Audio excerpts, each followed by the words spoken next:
In today's video, we're going to be going over the 4 different ways you can sell on Amazon: retail arbitrage, online arbitrage, wholesale, and private label. Let's get straight into it.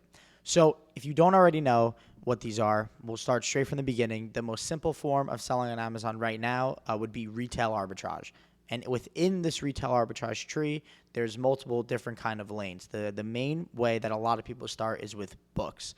And this is selling used books online back on Amazon, where the buy cost is usually between 25 cents and $1.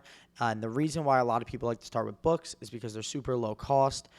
It's super low cost effective, and you're able to sell a large quantity for cheap. You're able to make mistakes for cheap. So, for example, 100 books might only cost you $25, but 100 OA products or 100 wholesale products may cost you hundreds or even thousands of dollars.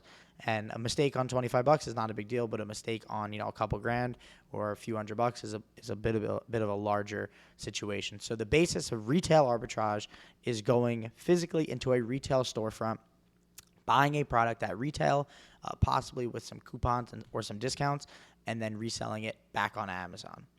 Online arbitrage is essentially the same thing, except you're just doing it online.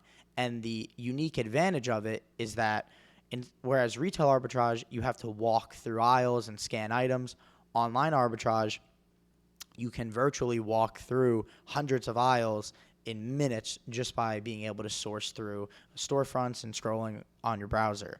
And also some unique advantages of OA, online arbitrage. You're able to have Filipino VAs source your products on your storefronts for $2 to $4 an hour, whereas if you were to do a situation similar to that in the U.S. for retail arbitrage, you'd be paying maybe a retail shopper between $10 and $15 an hour plus commission to source that. So it's a lot more cost-effective, time-effective, and it's just more efficient being able to source through online arbitrage products. The next way to sell on Amazon is called wholesale. Now, this is the way I personally sell. It's what I recommend everyone eventually gets into after they've done OA or books or RA for a while. Wholesale is when you're buying at a wholesale price or a steeply discounted price from a distributor or manufacturer, and then you resell those products back onto Amazon. Now, the main way that people get into wholesale initially is just by going through large national distributors, where if you have a commercial address and an EIN, you can get started.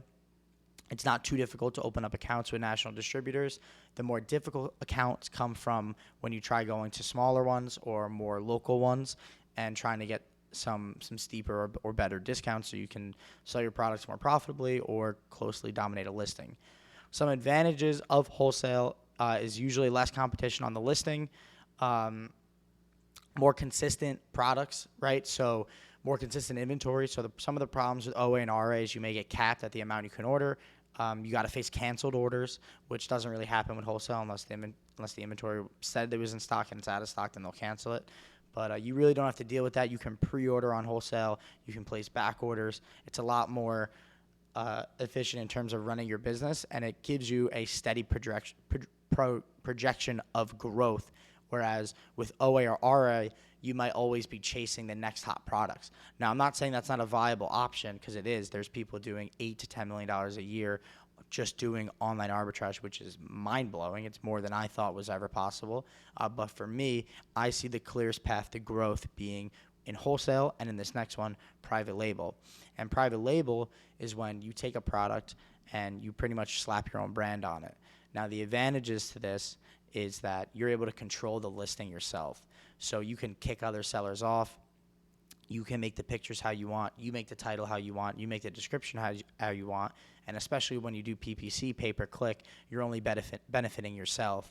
Whereas when you do pay-per-click, PPC on, let's say, a wholesale product, it will start to naturally, organically rank that listing higher, therefore benefiting other people on the listing, which is not a bad thing because you still get your sales as well. But you rather keep all of that, I guess, kind of benefits for yourself, to be honest, in terms of being able to maximize the most amount of money you can make. And that's what private label allows you to do. You got to source products, slap your own brand on it, and then list those products on Amazon. You create the listing and you control the listing, so you can kick people off of it. That's it for this video, guys. Hope you enjoyed this short snippet of the 4 main ways to sell on Amazon. If you liked it, please make sure to subscribe, like, comment, and I'll see you in the next one. Peace.